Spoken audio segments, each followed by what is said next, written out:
नमस्कार सभी को। आज हम आपको 10th क्लास का लोकतांत्रिक राजनीति का चैप्टर राजनीतिक दल पढ़ाएंगे।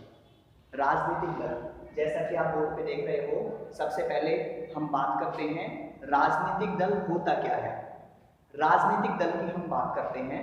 राजनीतिक दल लोगों से संबंधित एक प्रतिबद्ध ऐसी विचारधारा जो सरकार में चुनाव लड़ने और सरकार में सत्ता हासिल करने के उद्देश्य से काम करता है, उसको राजनीतिक दल कहते हैं। भारत में बहुत सारे राजनीतिक दल पाए जाते हैं, चाहे वो क्षेत्रीय दल हो, चाहे वो राष्ट्रीय राजनीतिक दल हो।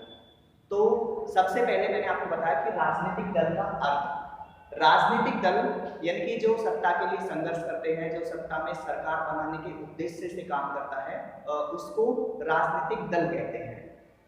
अब हम बात करते हैं राजनीतिक दल के अंग कौन कौन से होते हैं। हम राजनीतिक दल के अंगों की बात करते हैं। सबसे पहले नेता, दूसरा हम बात करते हैं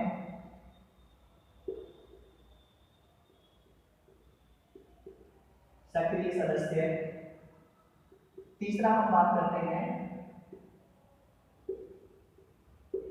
अनुयायी या समर्थक। तो सबसे पहले हम बात करते हैं, कोई भी राजनीतिक दल होता है, चाहे वो क्षेत्रीय राजनीतिक दल हो, चाहे वो राष्ट्रीय राजनीतिक दल हो, उसमें सबसे पहले नेता होते हैं। कोई अगर नेता होता है, पार्टिकुलरली अगर करिश्मावादी नेता है, अगर उसका व्यक्तित्व अच्छा है, तो उससे पॉलिटिकल पार्टी चलेगी। तो सबसे पहले नेता होते हैं जो उस राजनीतिक दल को चलाते हैं। सेकंड आपका सक्रिय सदस्य।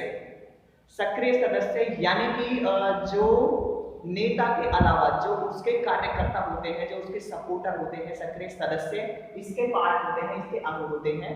तीसरा अनुयायी या समर्थक। कोई भी पॉलिटिकल पार्टी है, चाहे वो क्षेत्रीय पॉलिटिकल पार्टी हो, चाहे वो नेशनल पॉलिटिकल पार्टी हो, अनुयायी या समर्थक उसके जो मानने वाले होते हैं, जो उसके सपोर्टर होते हैं, जो उसके लिए वोट करते हैं, जो उसको सत्ता में लेकर आते हैं या उसको विरोधी दल का दर्जा दिलवाते हैं, तो अनुयायी या समर्थक उसके अंग होते हैं। तो सबसे पहले इसके बाद हम बात करते हैं दलीय व्यवस्था की। दलीय व्यवस्था का स्वरूप कैसा होता है,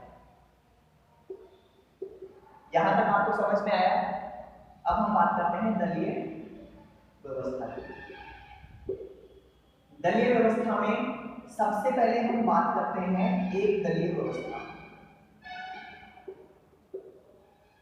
एक दलीय व्यवस्था। सेकंड हम बात करते हैं द्विदलीय व्यवस्था या दो दलीय व्यवस्था। तीसरा हम बात करते हैं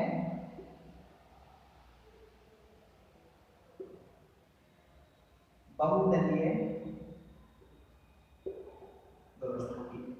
तो सबसे पहले हम बात करते हैं एक दलीय व्यवस्था।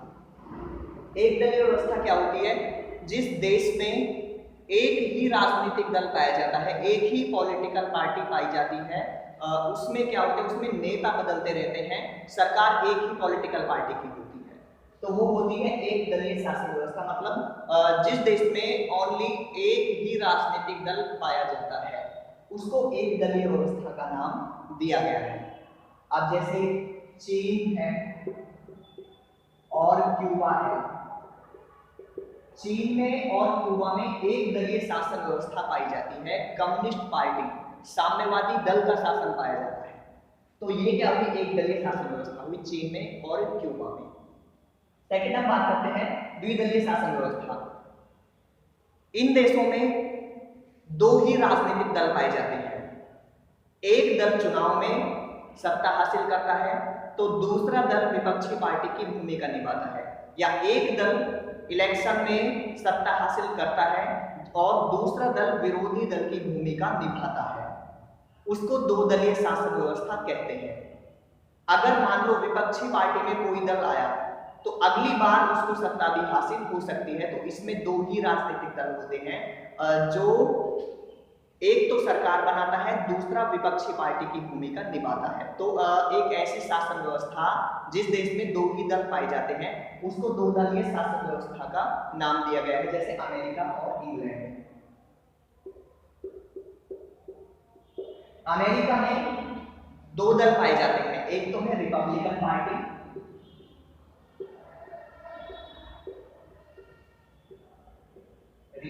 पार्टी, दूसरी है डेमोक्रेटिक पार्टी।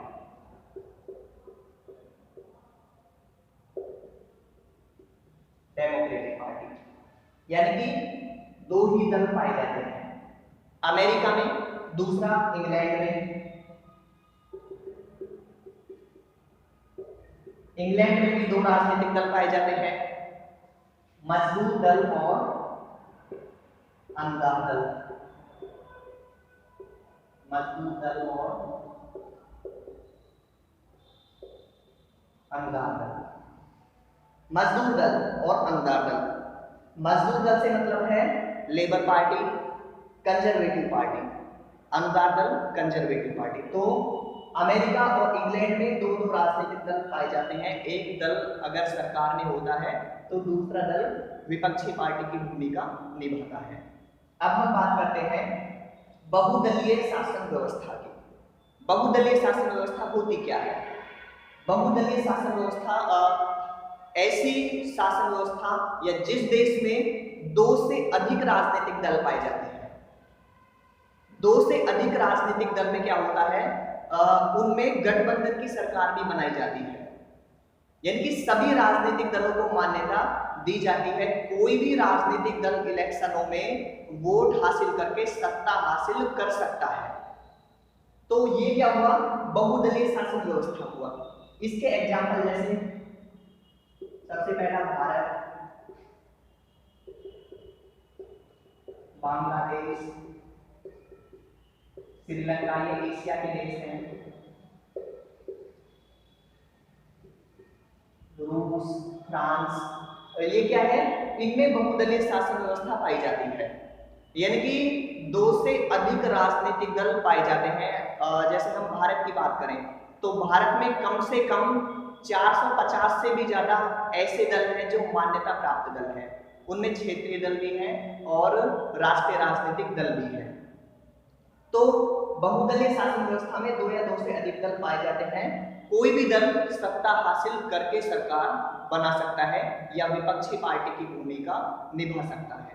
यहां तक आपको समझ में आया? अगला हम बात करते हैं राजनीतिक दल में गठबंधन सरकार, विरोधी दल या शासक दल की। शासक दल की हम बात करते हैं।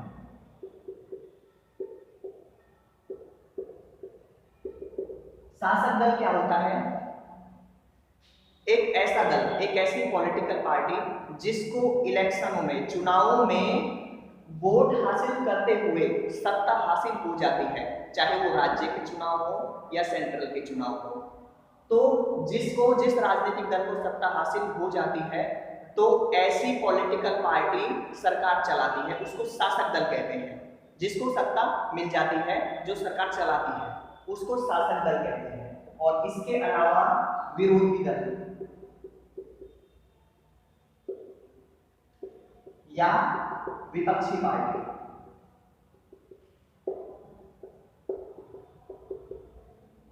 विरोधी दल या विपक्षी पार्टी। विपक्षी पार्टी क्या होती है? एक ऐसी पार्टी जिसको शासक दल यानी कि सत्ता हासिल नहीं होती, जो सेकंड नंबर की पॉलिटिकल पार्टी होती है, चुनाव में हार जाती है, जो दूसरे नंबर की पार्टी होती है, उसको विपक्षी पार्टी कहते हैं।